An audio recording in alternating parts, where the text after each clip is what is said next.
Les prochaines années, donc 2025 et 2026, marqueront plusieurs anniversaires importants dans les annales du désarmement nucléaire.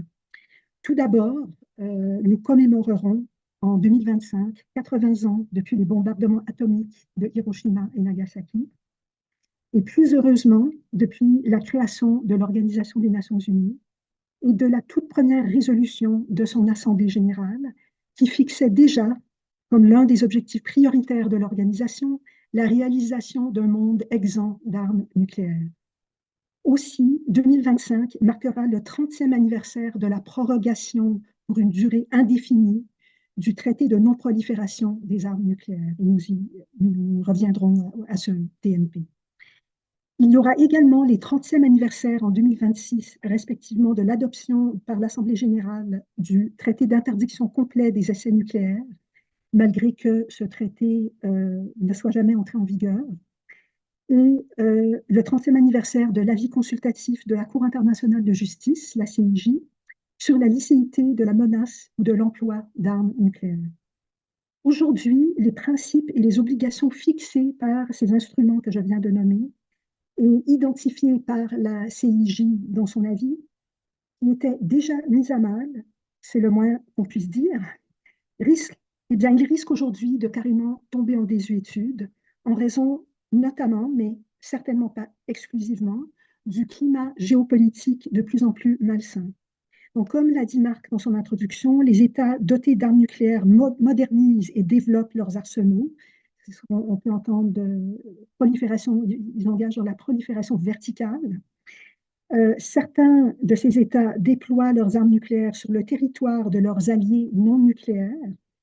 Certains vont même jusqu'à menacer d'en faire usage. Et les États-Unis et la Russie se sont retirés de presque tous les accords bilatéraux qu'ils avaient développés au cours des dernières décennies, notamment à la fin de la guerre froide et dans les premières années qui ont suivi la fin de la guerre froide. Et notamment, ils se sont retirés du traité sur les forces nucléaires à portée intermédiaire, le traité FNI, ce qui a ouvert la porte à la réintroduction des missiles balistiques et de croisière à lanceurs terrestres en Europe. Et là, on a vu dernièrement, effectivement, les États-Unis et l'Allemagne annoncer que les États-Unis allaient, dès 2026, déployer ces missiles sur le sol allemand. Ça me rappelle des souvenirs parce que j'ai quand même un certain âge et je me rappelle dans les années 80, on a vécu la même chose avec le déploiement des missiles de croisière tant en Allemagne qu'au Royaume-Uni, du moins c'était prévu, et aussi le test de ces missiles au Canada, mon pays d'origine. Donc sur cette question du PTFNI, je vous renvoie à l'essai très complet de Marc Finot sur le site de l'IDAMI. Un excellent essai à ce sujet. Donc, on assiste aujourd'hui donc à l'érosion du cadre juridique international de non-prolifération et de désarmement nucléaire. Je pourrais donner d'autres exemples, mais je m'arrête ici pour l'instant. Et les États dotés d'armes nucléaires, reconnus comme tels par le TNP, c'est-à-dire les 5 États membres permanents du Conseil de sécurité, continuent à proclamer leur adhésion aux normes existantes et certains tentent de prendre des initiatives bilatérales ou dans le cadre du processus P5. Donc ça, il faut le noter. Voire certaines initiatives multilatérales en dehors du processus P5.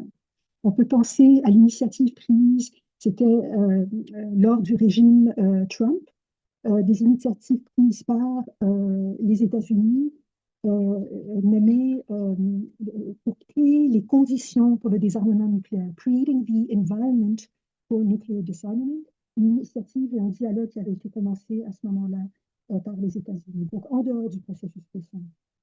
Mais malgré ces efforts, les faits et gestes des États dotés d'armes nucléaires en disent plus long que leurs paroles. Et il y a un manque, effectivement, en termes de faits et gestes. Et je viens de nommer, il y a une minute, les faits très alarmants, le retrait des traités existants, le déploiement de nouvelles armes, des menaces, etc.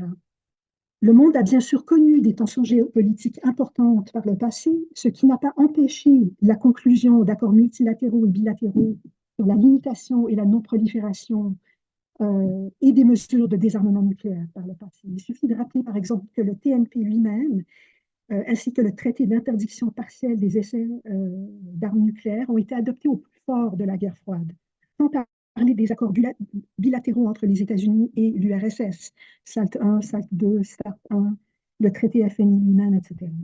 Mais en ces temps de grandes perturbations de l'ordre mondial, Marc a mentionné, les défis semblent différents. Ils sont plus complexes et plus difficiles à surmonter. Face à ce qu'il appelle un environnement mondial fragmenté et fracturé, le secrétaire général de l'ONU ne cesse de tirer la sonnette d'alarme. Dans son nouvel agenda pour la paix, publié l'an dernier, le secrétaire général a noté que le régime de désarmement nucléaire et de maîtrise des armements est en voie de désagrégation. La non-prolifération est remise en question et une course qualitative aux armements nucléaires est engagée. Le secrétaire général déplore que cette désagrégation ait accru la possibilité d'erreurs de calcul et de spirales d'escalade et que le conflit nucléaire fait de nouveau partie du discours public. Il faut saluer les efforts des P5 pour réduire les risques d'emploi. Et certes, le processus P5 passe passablement de temps sur cette question de réduction de risque. Cela ne suffit pas lorsque la survie de l'humanité est en jeu, dixit le secrétaire général. Le régime de non-prolifération doit être renforcé et sur ce point, le secrétaire général insiste sur le fait que la non-prolifération et le désarmement sont deux domaines indissociables. Pour progresser dans l'un, il faut progresser dans l'autre, faut-il le rappeler. On peut se réjouir qu'en janvier 2022, les membres permanents du Conseil de sécurité aient réaffirmé qu'une guerre nucléaire ne pouvait être gagnée et ne devait jamais être menée, et que cela ait été répété dans le pacte pour l'avenir que viennent d'adopter les chefs d'État au sommet pour le futur il y a quelques semaines à New York. Pour le reste, le pacte lui-même ne contient pas d'engagement nouveau et ne fait que réaffirmer certains grands principes tels l'engagement à prévenir une guerre nucléaire, prévenir une course aux armements, honorer les garanties de sécurité existantes, renforcer l'architecture du désarmement et de la non-prolifération et empêcher toute érosion des normes internationales existantes. C'est très beau, mais ce qu'il faut, c'est de passer de la parole aux actes. Et le passif des États dotés d'armes nucléaires en la matière, ainsi que la conjoncture géopolitique actuelle, peut nous laisser pessimistes. C'est après des décennies de promesses de désarmement non tenues par les États dotés d'armes nucléaires qu'une majorité d'États non dotés d'armes nucléaires ont adopté le traité sur l'interdiction des armes nucléaires, le TIAN, en 2017. Et je reviendrai brièvement sur le TIAN un peu plus tard. Mais le TIAN lui-même, il est affecté par la conjoncture géopolitique actuelle. Donc, les efforts d'universalisation prennent du temps et sont peut-être moins rapides qu'on l'aurait souhaité.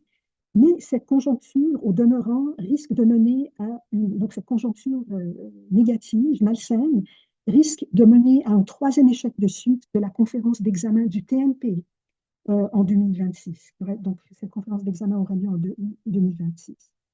Aussi, quelles seraient les conséquences de l'érosion du cadre juridique et politique de désarmement nucléaire, et notamment quelles seraient les conséquences de l'érosion des normes de non-prolifération, de l'interdiction des essais nucléaires. On parle de plus en plus maintenant de la possibilité de reprendre les essais nucléaires. On entend certains politiques russes, américains, etc., évoquer cela. Et quelle serait la conséquence même de l'érosion du tabou contre l'emploi des armes nucléaires?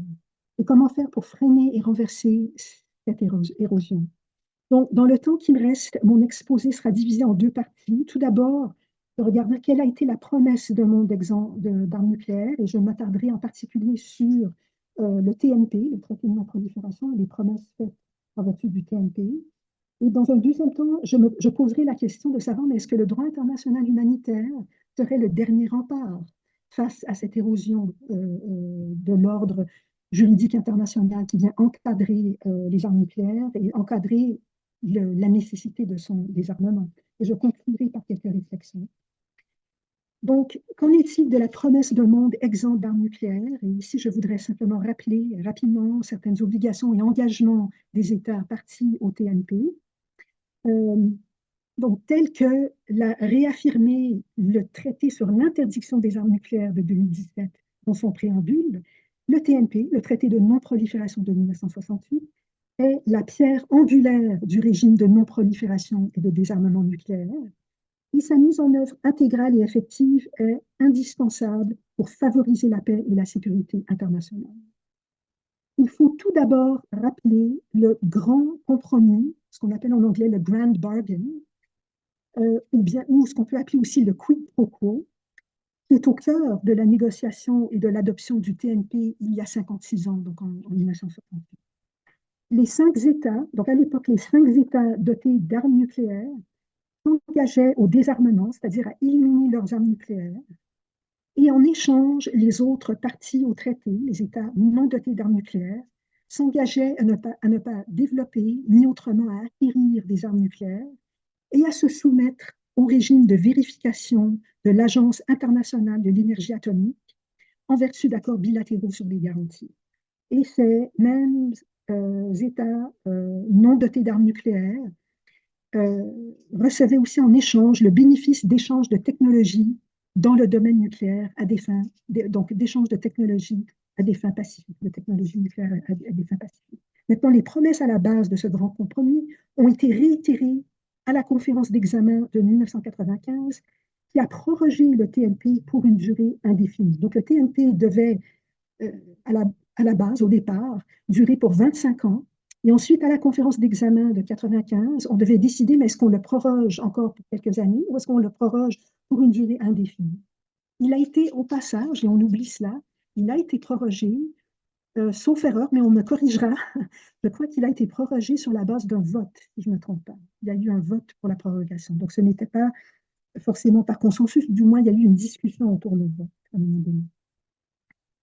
Donc, pour revenir aux obligations du TNP, il se repose sur les 3 piliers du TNP. Donc, et ces 3 piliers qui sont le désarmement, la non-prolifération et le droit d'utiliser l'énergie nucléaire à des fins pacifiques, eh bien, ces 3 piliers sont censés être égaux et se renforcer mutuellement. Alors, qu'en est-il? Je m'attarderai sur les 2 premiers piliers en particulier, c'est-à-dire le désarmement et la non-prolifération. Donc, d'une part, l'obligation de non-prolifération a plutôt été bien respectée dans l'ensemble par les États non dotés d'armes nucléaires. Donc, leur part du grand compromis a plutôt été bien respectée. Avec, bien sûr, l'exception notoire de la Corée du Nord, qui a quitté le traité en 2003. Mais on peut aussi noter la situation pour le moins ambiguë de l'Iran, dont le programme nucléaire a été freiné entre 2015 et 2018 par l'accord nucléaire iranien, ce qu'on appelle en anglais par son acronyme le JCPOA. Je m'arrête sur ça. Il faut aussi mentionner que le TNP n'a pas empêché l'Inde, le Pakistan et Israël, États non partis au traité, de développer des armes nucléaires. Et d'ailleurs, avant même qu'elle ne développe ses armes nucléaires, l'Inde a déclaré qu'elle ne se joindrait pas au TNP car elle le jugeait discriminatoire. Et elle a même désigné le régime du TNP d'apartheid nucléaire. Aujourd'hui, on peut s'inquiéter de l'érosion du consensus des États dotés des armes nucléaires, c'est-à-dire des P5, autour de l'objectif de non-prolifération. Il faut voir les déclarations récentes du ministre des Affaires étrangères russe, M. Lavrov, lors de sa récente visite en Corée du Nord, où il a dit que la question de la dénucléarisation de la Corée du Nord est dorénavant pour la Russie close. C'est-à-dire que la Russie comprend et accepte aujourd'hui que la Corée du Nord se fie sur ses armes nucléaires pour sa défense nationale. Mais cette érosion de la norme de non-prolifération par les États dotés d'armes nucléaires ne date pas d'hier. Pensez par exemple, on peut penser à d'autres exemples, mais pensez par exemple à l'accord nucléaire conclu en 2005 par les États-Unis avec l'Inde qui était un État en dehors du TNP, un accord qui a été conclu un peu en faisant fi, si vous voulez, des arrangements autour de la sécurité nucléaire, des arrangements politiques de certains États pour justement prévenir la prolifération. Donc, ce qu'on peut dire, c'est que la crédibilité du pilier de non-prolifération, s'il tient toujours bon, parce que la grande majorité des États non dotés d'armes nucléaires respectent la norme de non-prolifération, la crédibilité, on peut dire, commence à être amenuisée, est amenuisée. Et qu'en est-il du pilier désarmement? Eh bien, comme on l'a dit, il y a eu peu de progrès sur le désarmement.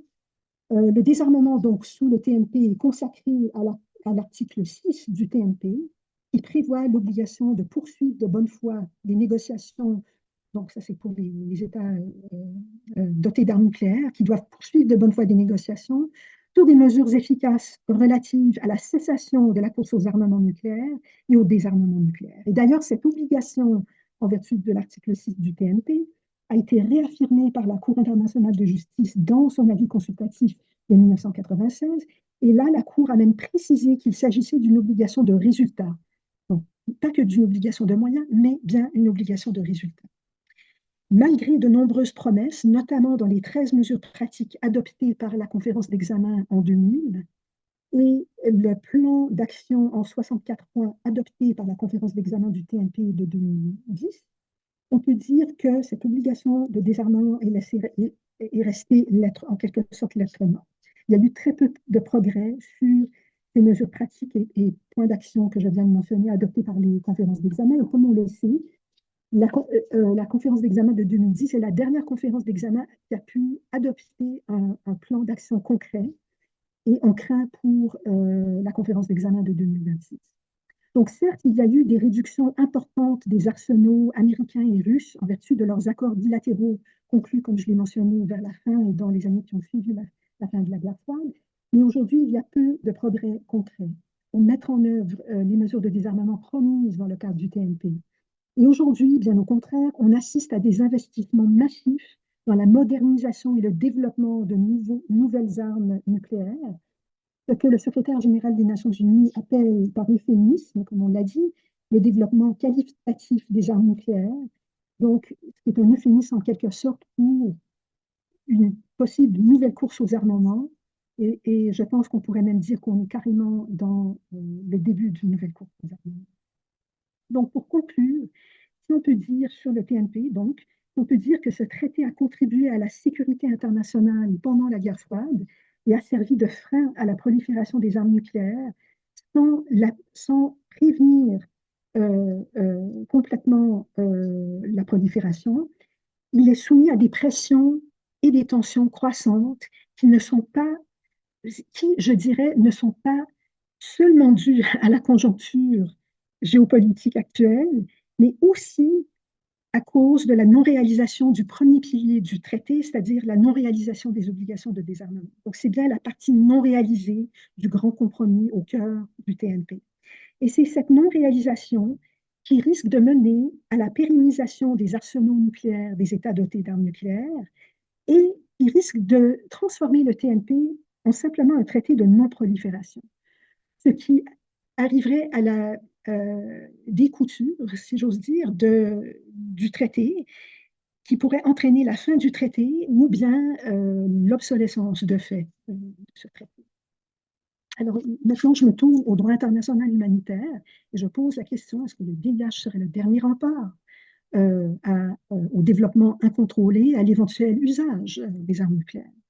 Donc pour commencer, je rappelle que le droit international humanitaire, le DIH, qu'on appelle aussi le droit des conflits armés ou le droit de la guerre, est un ensemble de règles qui, pour des raisons humanitaires, cherchent à limiter les effets des conflits armés, notamment, et c'est ce qui nous intéresse ici, par des restrictions au choix des moyens, sur le choix des moyens et des méthodes de guerre, des moyens et méthodes de combat, c'est-à-dire le choix des armes et des tactiques. Je note aussi le lien intrinsèque entre le DIH et le développement des règles de droit international interdisant ou limitant l'emploi de certaines armes sur les 150 dernières années, ce que certains appellent le droit international du désarmement. Donc il y a effectivement ce lien intrinsèque entre le désarmement et le droit humanitaire.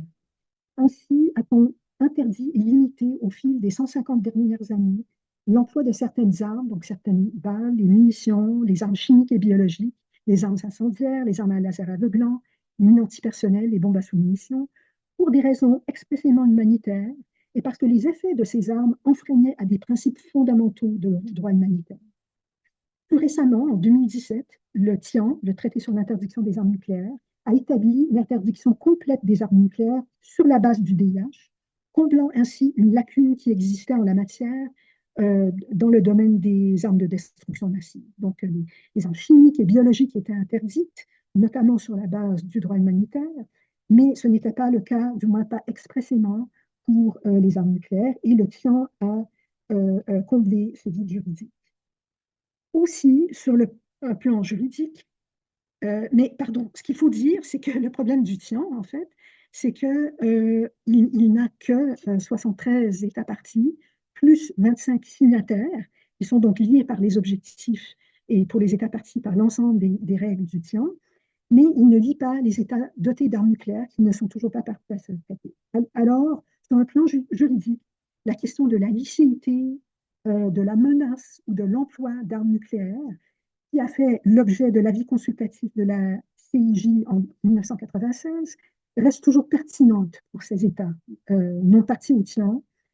Et donc, ces États non partis au TIAN, c'est ceux qui sont dotés d'armes nucléaires, mais c'est aussi ceux qui ne sont pas partis au TIAN, mais qui sont sous un parapluie nucléaire, ceux qui permettent le déploiement sur leur territoire d'armes nucléaires, ou encore les États non nucléaires qui, malgré le TNP, seraient tentés de développer des bombes atomiques. Donc, pour tous ces États, il y a quand même une pertinence de se poser la question de la licéité de la menace ou de l'emploi des armes nucléaires, parce que ça devrait leur dire quelque chose par rapport à leurs faits et gestes. Dans son avis consultatif, la CIJ a confirmé à l'unanimité que l'emploi de l'arme nucléaire doit être compatible avec les règles du DIH applicables à tous les méthodes et moyens de combat. La conférence d'examen, d'ailleurs, la conférence d'examen du TNP en 2010, se disant vivement préoccupée par les conséquences catastrophiques sur le plan humanitaire qu'aurait l'emploi d'armes nucléaires, a réaffirmé la nécessité pour tous les États de respecter en tout temps le droit international humanitaire.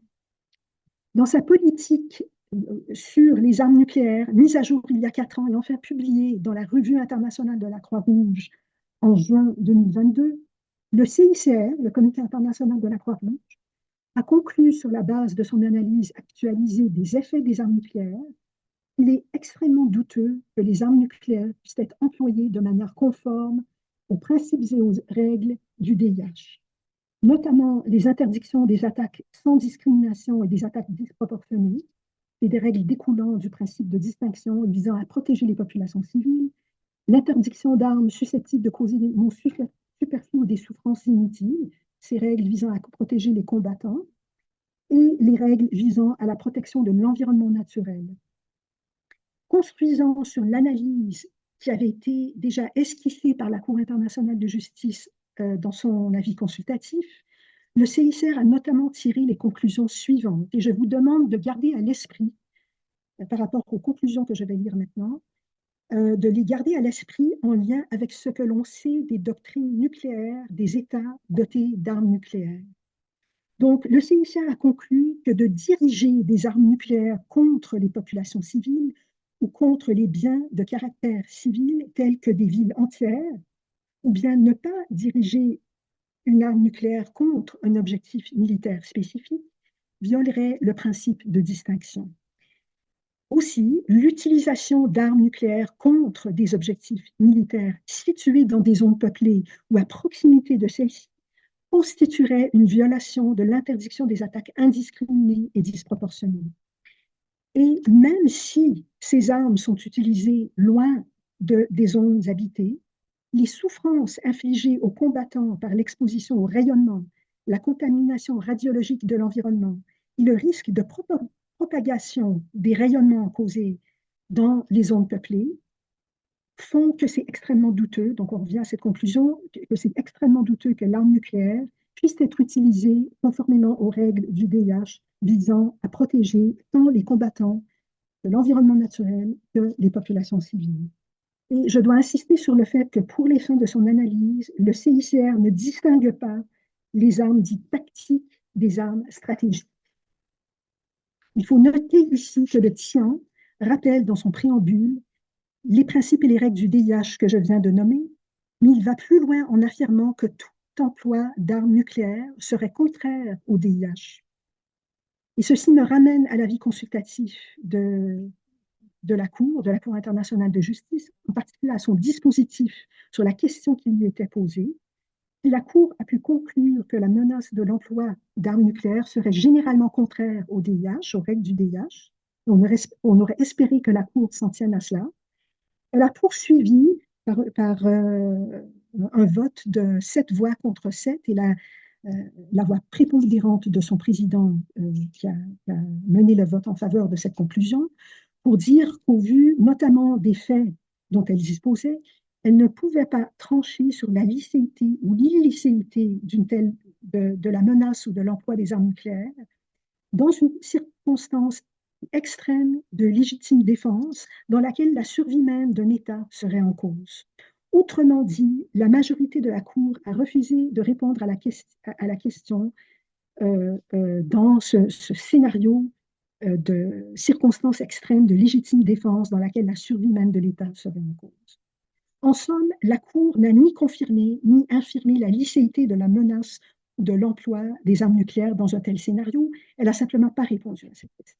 Donc cette non-conclusion ou cette non-réponse à la question qui était posée par l'Assemblée générale des Nations unies, qui a demandé cet avis consultatif, cette non-conclusion, si vous voulez, a été vivement critiquée par la plupart des juristes de droit international, notamment parce que ce dispositif procède à un dangereux amalgame entre le droit international relatif à l'usage de la force entre les États, consacré notamment à la Charte des Nations Unies, le jus ad bellum, et le droit international humanitaire, le jus in bello, qui sont deux corps de droit qu'il faut garder bien distincts et qui ont des objectifs très différents.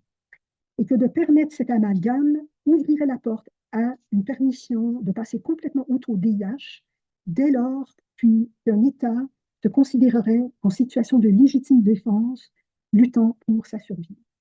Et le feu professeur Eric David a dénoncé cette interprétation absurde qui, pour lui, remet en cause un principe de base du droit des conflits armés, le principe de l'égalité, donc égalité des belligérants devant le droit de la guerre. Un tel résultat, dit-il, est contraire à l'essence même du droit international humanitaire. Aussi, pour le CICR lui-même, l'exercice de la légitime défense, même dans une situation extrême où la survie même de l'État est en jeu, ne peut en aucun cas exonérer cet État de ses obligations en vertu du DIH. Et je conclus là-dessus, la légitime défense doit être exercée en plein respect du DIH, quelles que soient les circonstances, et non en violation des règles précisément destinées à atténuer les souffrances causées par les conflits armés. Sinon, on assisterait tout simplement à l'obsolescence du droit des conflits armés, du droit international humanitaire, et la fin de la règle de droit.